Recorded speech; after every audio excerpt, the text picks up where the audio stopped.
Reporting করতে হবে।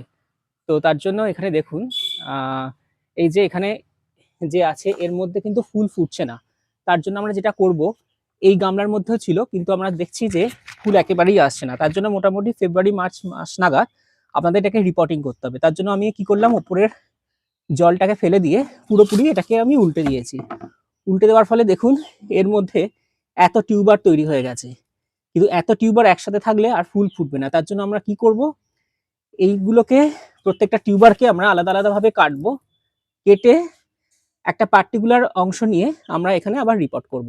Report করার জন্য আমাদের কি করতে হবে, এই যে গামলার তলার দিকে প্রথমে যেভাবে আমরা যে কোনো কম্পোস্ট সার, যেমন হচ্ছে গোবর সার বা ভার্মি কম্পোস্ট দিয়ে তার উপরে আবার পাঁক মাটি দিয়ে তার মধ্যে আমরা এটাকে রিপোর্টিং করে দেব। তাহলে দেখা যাবে গাছটা ফুলে ভরে যাবে। ঠিক আছে, এবার এই যে আমরা যখন রিপোর্টিং করব, এই প্রত্যেকটা টিউবারকে আলাদা করে আমরা কেটে নেব এবং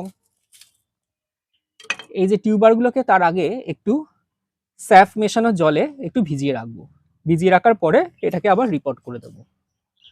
ঠিক আছে, এইটার ক্ষেত্রেও সেম কাজ করব আমরা।